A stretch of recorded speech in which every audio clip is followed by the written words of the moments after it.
All right, so we'll say good morning, good morning. We are continuing Mesillas Hashem in Parak Yud Tes.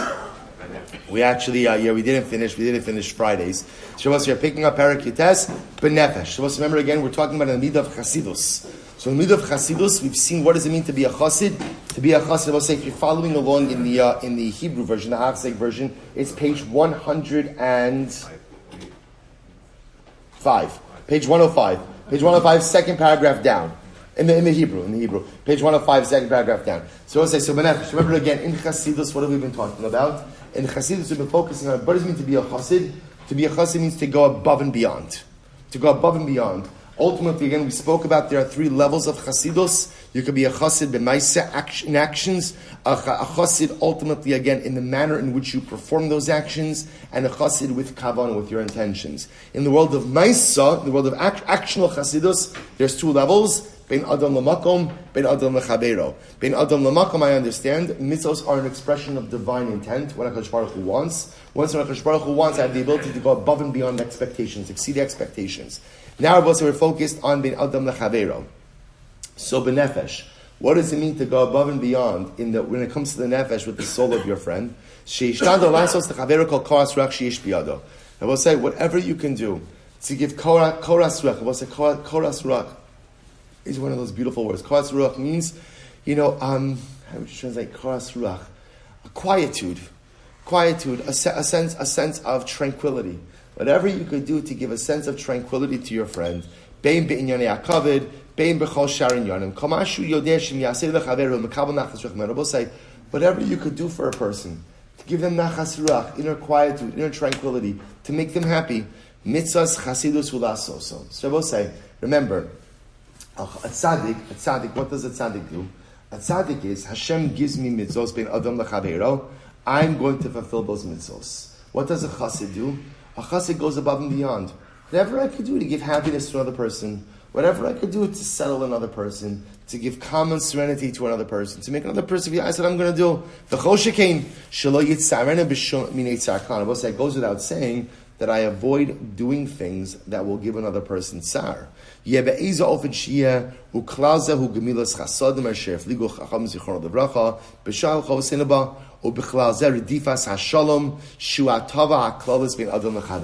say. So remember again, when it comes to the nefesh of the other, the chassid, bless you, the chassid does whatever is within his power to go ahead and give nachas ruach, to give a sense of tranquility and happiness. So we'll say, such a beautiful idea. So what could I do to make you happy?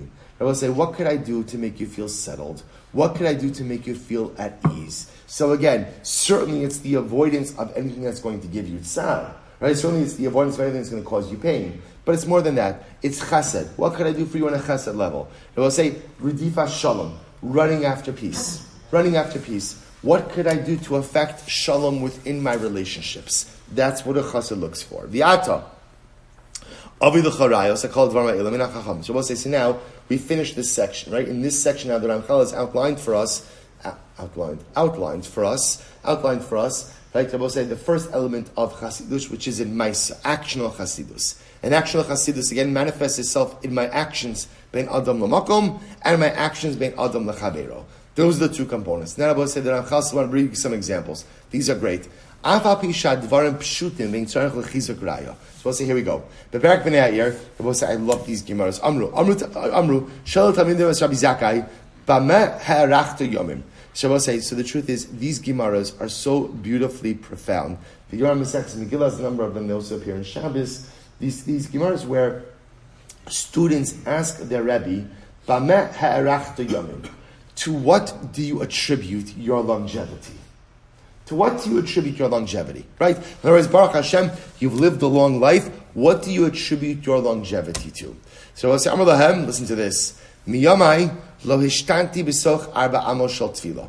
Says, number one, I never urinated within dalet amos of tefillah. I said, by the way, okay, check, right, good, right, that one, I can definitely handle that one. I was going to say, so understand, right? Sometimes you just have to go for the small wins in life, right? So I say, so what I just want to point out over here is, remember, they're talking about right. Remember, there's no set Beis HaKisei, right? There's no set lavatories. So he's saying that I was just always very makbid that I never took care of my bodily needs within Dalar Amos of wherever we were davening, right? So there's a kavod tefillah. V'lo kinisi shil nechaveri. I never called my friend by a nickname. V'lo bitalti kiddush hayom. And ultimately, again, whatever it took, I never missed out on making kiddush. In other words, we'll say that he was makbid to always make kiddush. Actually, the footnote over here points out the kaddish ala yain b'leil Shabbos. He was makbid to always obtain wine to make kiddush Friday night. Friday nights. Let's analyze. So he tells a story. So again, this is Rabbi Zakkai said, "Ima zekina." My mother was very old. Pam achos makra kippah shebarasha ve'avila kiddush. One time, she literally sold her kippah. She sold her hat from her head in order to obtain funds from me, so I can make kiddush for wine on Friday night. He didn't ask her to do that.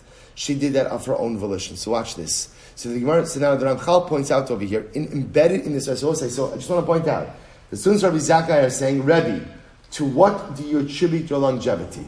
Number one, I was careful ultimately again with davening. I was makbid to never relieve myself within Dalar Amos of Tefillah. Number two, I never called someone by a nickname, even my friends. Number three, I never neglected to make kiddush on a cup of wine. So let's talk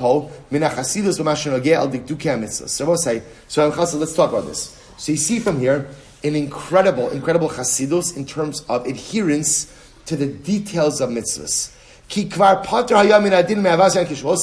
Are you obligated to sell your clothing to obtain wine to make kiddush?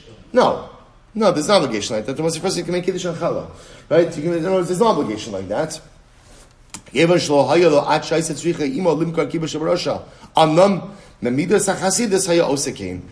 at the end of the day, Rabbi Zakkai was makbid on the mitzvahs. So a chassid says, I know I don't have to sell off clothing to go ahead and make kiddush, but lamaisa, the chassid says, I want to do whatever I can to serve HaKadosh Baruch Hu.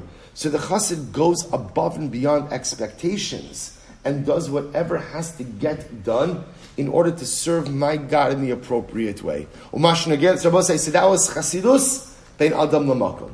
What about chasidus bein adam lechavero? Listen to this. So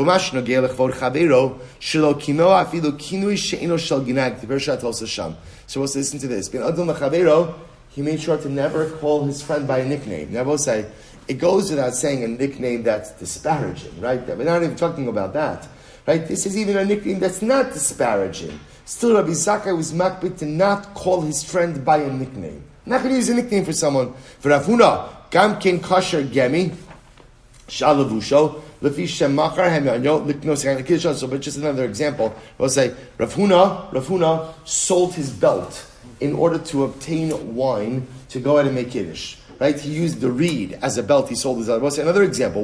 Now what? Is there an obligation to sell your belt to make kiddush? Absolutely not. But I will say, but that's ultimately again what the chassid does. The chassid exceeds expectations. V'odamru. What's another example of this? Sha'alu. Talmidim Rabbi Elazar ben Shamua. The students asked Rabbi Elazar ben Shamua. Rabbi, how did you merit longevity? Amar lahem. Miyamai lo asisi kapandari lebeis haknesas. I never used the shul as a shortcut. And I never trampled on the heads of the students. Now, what does that mean? So, so again, what does it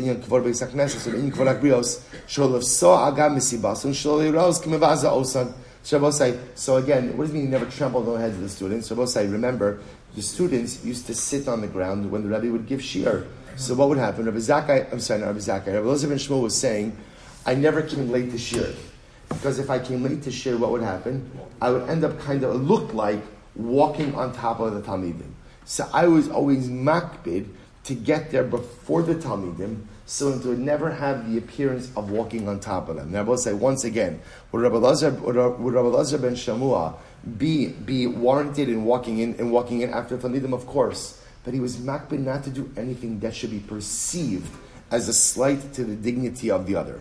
The same way that he was careful not to do anything which would be perceived as a slight to the kedusha of a beis haknesses. Rabbi said this is midas chasidus. Va'od sham shalu talmidim esrabi preda. So ultimately the talmidim esrabi preda. But maharachtem Rabbi, To what? Why did you merit longevity? Amar lahem, listen to this. Miyamai lo kedamani adon lebeis hamedrash. No one ever got to the Beis Medrash before me. I was always the first guy in the Beis Medrash. V'lo perachti lifnei kohen. I never went ahead and I never led benching when there was a kohen present. V'lo achalti mi behemish lo homer shumat nosel. And I never ate from an animal, ultimately again, from which the matnos kahuna were not separated. Rabbi say, once again, examples of midas chasidus. One more, v'amru od, shalu tamidas Rabbi Nechunya, hamarach den Rebbe, how did you merit longevity? Amr lahem, miyamai, lo niskabaratim biklon chaverai. I never allowed myself to be honored through the degradation of my friend. V'lo alsi al mitasi kilas chaveri. And I never went to sleep, literally again, with the curse of my friend upon me. What does that mean? Mufarish hasam, listen to this. One time, Rav Huna was carrying a shovel. Rav Chana bar Chanilai, the Kedari Minei, Rav Chana bar Chanilai wanted to take the shovel from Rav Huna. He felt it wasn't appropriate for Rav Huna to be carrying a shovel. So Rav Huna says to him, Amarlei, Iragilas te daris b'masach dari. If you normally carry a shovel in your city, then I'll let you carry it. V'ilo, but if you do not normally carry a shovel in your hometown, isyakuri ona bezilusa didach, lo nechali. I will not have my covenant upheld through your degradation. Now I will say, this was a case ultimately again where Rav Chana was offering to take it from Rav Huna, but Rav Huna refused to allow his honor to be bolstered through the perceived degradation of another. Harilanu shi'afa pish shamashmos biklon chavero huamishtadu levazos chavero kedei sha'al yidei zeh yirba kvodo. Even though again it sounds like that, what does it mean? When he says, what that sounds like actively degrading another so as to bolster yourself up. What do you see? The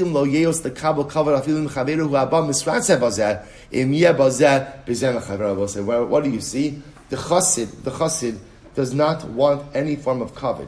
If somehow his kavod is going to result in the degradation of another, even if the other is willingly offering up this degradation, so to speak, even if the other is willingly, Rabbi say that's the chassid.